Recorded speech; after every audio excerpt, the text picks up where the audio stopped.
મિત્રો, આ વાર્તા રંજન કાકી અને અનિલની છે. આશા છે કે તમને આ વાર્તા પણ ખૂબ જ ગમશે. અને મિત્રો, ચેનલ પર ન હોય તો સબસ્ક્રાઇબ જરૂર કરી નાખજો. તો ચાલો મિત્રો, વાર્તાને આગળ વધારીએ. અનિલના પિતા અને માતા સવારે તેમની ઓફિસે જવા નીકળ્યા, પરંતુ તેમનો પુત્ર હજી સુધી સૂતો હતો અને તે સૂવાનો ડોળ કરી રહ્યો હતો. તે તેની કાકી રંજન કાકીની રાહ જોઈ રહ્યો હતો. વાસ્તવમાં રંજન તેમના ઘરની નોકરાણી હતી, પરંતુ આ દિવસોમાં અનિલ અને તેની વચ્ચે આંખના સંબંધો હતા. અનિલને રંજન જેવી આધેડ વયની સ્ત્રીઓ વધારે ગમતી હતી. અનિલની રંજન કાકી 43 થી 44 વર્ષની હતી, પણ હજુ તો 34 થી 35 વર્ષની સ્ત્રી જેવી દેખાતી હતી. રંજન કાકી જાન્યુઆરી માસથી તેમના ઘરે કામ કરતી હતી. તે સવારે સૌ પ્રથમ ઘર અને પછી કપડાની સાફ સફાઈ કરતી હતી, અને પછી કપડાં ધોતી અને અનિલ માટે નાસ્તો અને બપોરનું જમવાનું તૈયાર કરતી. રંજન કાકી લગભગ 12 વાગ્યા સુધી ગુપ્તાજીના ઘરે કામ પૂરું કરીને બીજા ઘરોમાં કામ કરવા નીકળી જતી. પહેલાં તો અનિલે રંજન કાકીને બરોબર જોઈ નહોતી, પણ એક દિવસ તે વહેલો જાગી ગયો. તે દિવસે રંજન કાકી ઘરની પાછળના વાડામાં એક જગ્યાએ નમીને કપડાં ધોતી હતી, જેના કારણે તેણીએ ચૂની ઉતારી દીધી હતી. અનિલ હમણાં જ જાગી ગયો. તેના રૂમમાંથી બહાર આવ્યો હતો અને બાથરૂમ ગયો હતો. પછી તેની નજર કપડાં ધોતી રંજન પર પડી. અનિલનો રૂમ પહેલા માળે હતો, અને આ એંગલથી જોતા રંજન પણ ખૂબ જ સુંદર લાગી રહી હતી. કપડાં ધોયા પછી જ્યારે તે બીજી ડોલમાં મૂકવા વળતી નમતી, ત્યારે અનિલ તેને જોઈ શકતો હતો. કપડાં ધોતી વખતે રંજનના કપડાં પણ થોડા ભીના થઈ ગયા હતા. તેણીની સલવાર લગભગ સંપૂર્ણપણે ભીની થઈ ગઈ હતી. રંજને જાણ્યું કે બાથરૂમમાં પણ અવાજ આવે છે. તેમાં ઘણો પડઘો પડતો હોય છે, જેમ કે પાણી પડવાનો અવાજ, ડોલ પડવાનો અવાજ બાથરૂમની બહાર સરળતાથી જાય છે. એ જ રીતે અનિલનો અવાજ પણ બાથરૂમમાંથી રંજન કાકીના કાન સુધી પહોંચ્યો. માથું ઊંચું કરીને રંજને બાથરૂમ તરફ જોયું અને અનિલને બારીમાંથી ડોક્યું કરતો જોયો. એની આંખો બંધ હતી અને રંજન જેવી સ્ત્રી તરત જ ઓળખી ગઈ કે અનિલ શું કરી રહ્યો છે. અરે નાના સાહેબ, મારી સામે શું જોઈ રહ્યા છો? મનમાં આ વિચારીને તેણે ઝડપથી તેને ઉપાડી અને પહેરવાનું શરૂ કર્યું અને બધું ઢાંકી દીધું. આ થોડીક સેકન્ડમાં અનિલ ફરીથી બારી બહાર જોયું અને રંજન પોતાની જાતને ઢાંકી દીધી. આ જોઈને અનિલને દુઃખ થયું અને તે સ્નાન કરવા ગયો.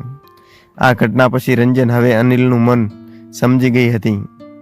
તેણે જાણી જોઈને અનિલની સામે પોતાને બતાવવાનો પ્રયત્ન કર્યો. તો ક્યારેક કચરો નાખવાના બહાને, તો ક્યારેક કોઈ બીજા બહાને. એક દિવસ અનિલ વહેલો ઉઠ્યો અને તેની માતાની સલાહથી વહેલી સવારે દોડવા ગયો. 1 કલાક સુધી દોડ્યા પછી તેનું શરીર દુખવા લાગ્યું અને કોઈક રીતે તે ઘરે પહોંચ્યો. ગુપ્તાજી અને તેમની પત્ની હમણાં જ ઓફિસે જવા નીકળ્યા હતા, અને રંજન કાકી પણ તેમનું કામ કરવા તેમના ઘરે આવ્યા હતા. અનિલ શરીરના દુખાવા સાથે સોફા પર પડી ગયો. તેનો અવાજ સાંભળીને રંજન આવી અને અનિલને જોયો. તેનું શરીર પણ પરસેવાથી ભીનું થઈ ગયું હતું અને પીડાથી ચીસો પાડતો જોઈને તે તેની પાસે દોડી આવી અને તેના કપાળ પર પરસેવો લૂછતા તેણે કહ્યું, હાય છોટે બાબા, તમને અચાનક શું થઈ ગયું? તમે ક્યાંથી આવો છો? રાહ જો, હું તમારા માટે પાણી લાવું છું. પછી રંજન ઝડપથી પરસેવો સાફ કરવા લાગી અને પાણી પીધા પછી અનિલ તેના શ્વાસ પર કાબૂ રાખ્યો અને કહ્યું, આંટી, હું આજે વહેલો જાગી ગયો. મમ્મીએ મને જોગિંગ કરવા માટે મજબૂર કર્યો. મારું આખું શરીર હવે દુખે છે. રંજન તેની વાત સાંભળતા જ તેનો આખો મામલો સમજી ગઈ અને અનિલનો હાથ પકડીને તેને ઊંચો કર્યો અને કહ્યું, કોઈ વાંધો નહીં છોટે બાબા, ઉપર આવો, હું હમણાં જ તમારી પીડા દૂર કરી દઈશ. અનિલ એટલો થાક્યો ન હતો કે તે પોતાના મજબૂત શરીરને પોતાને મેળે ટેકો ન આપી શકે. તે રંજનના શરીર પર હાથ મૂકવાની તક ગુમાવવા માંગતો હતો. તેથી તેણે રંજન કાકીના ખભા પર હાથ મૂક્યો અને તેના રૂમમાં જવા લાગ્યો. આજે પહેલીવાર કોઈ બીજા પુરુષના હાથ રંજનના શરીરને સ્પર્શ્યા. અનિલનો હાથ પોતાના હાથમાં લઈને તેને રૂમમાં લઈ જતી હતી. બંનેને આ વાતની જાણ હતી, પણ બંને ચૂપચાપ આનંદ માણી રહ્યા હતા. રૂમમાં પ્રવેશતાની સાથે જ રંજનને બળપૂર્વક અનિલનું પરસેવાથી તરબતર ટી શર્ટ કાઢ્યું અને તેના શરીરમાંથી પરસેવો લૂસવા લાગી. અનિલ ઘરે આવ્યો ત્યારે તે કામ કરતી હતી અને આજે પણ તેણે તેની ચૂની બહાર કાઢી હતી. ચાલ બાબા સૂઈ જા, આજે હું તમને સારી રીતે માલિશ કરીશ, પછી જુઓ કે તમારી પીડા કેવી રીતે 2 મિનિટમાં જ દૂર થઈ જશે. આટલું કહેતા જ રંજન ઝડપથી રૂમની બહાર નીકળી ગઈ. તેની સુગંધ તેને પાગલ કરી રહી હતી. રંજનને સમયનું ભાન ન રહ્યું અને અનિલે તેને બોલાવી, અરે આંટી, તમે તો છો ને બાકી? જલ્દી આવો, મારું શરીર દુખે છે. અનિલનો અવાજ સાંભળતા જ તે થોડી ગભરાઈ ગઈ, પણ પોતાની જાત પર કાબુ રાખ્યો અને કહ્યું, હું હમણાં જ આવું છું. છોટે બાબા, આવું છું, તેલ લઈને આવું છું, તમારા માટે તેલ લેવા જાઉં છું.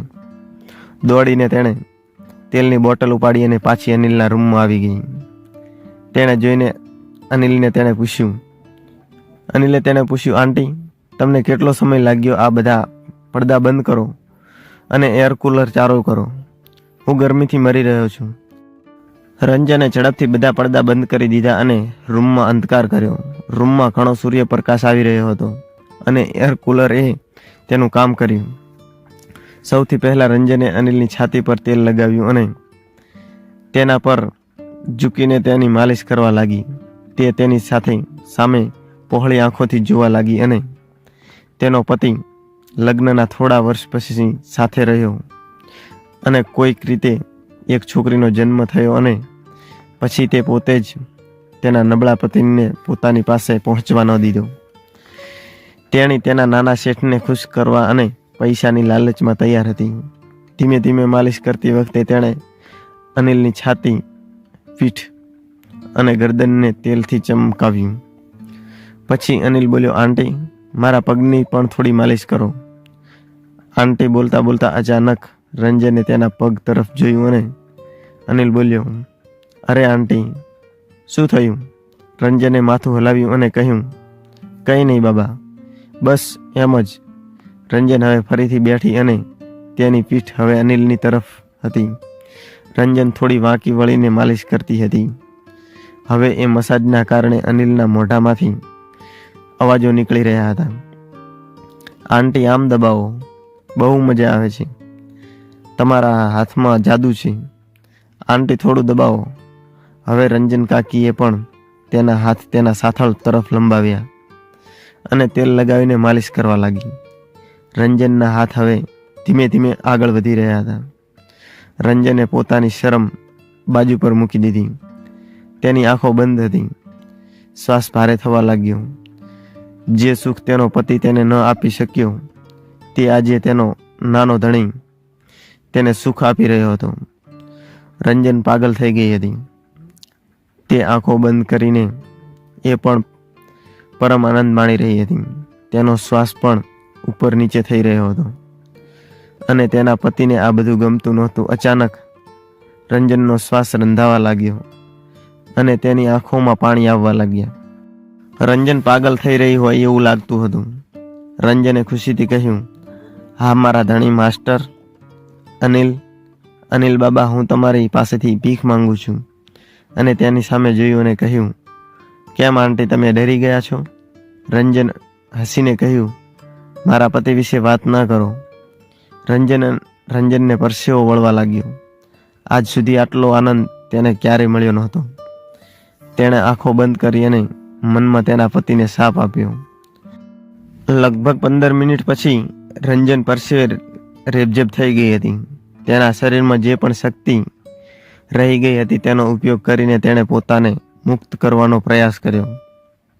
આજનો દિવસ રંજનના જીવનનો સૌથી મોટો દિવસ હતો. આજે તે ખૂબ જ ખુશ હતી. તો ચાલો મિત્રો, આજની વાર્તામાં આટલું. અને મિત્રો, વાર્તાનો આગળનો ભાગ સાંભળવા માટે ચેનલને અવશ્ય સબસ્ક્રાઈબ કરી નાખજો.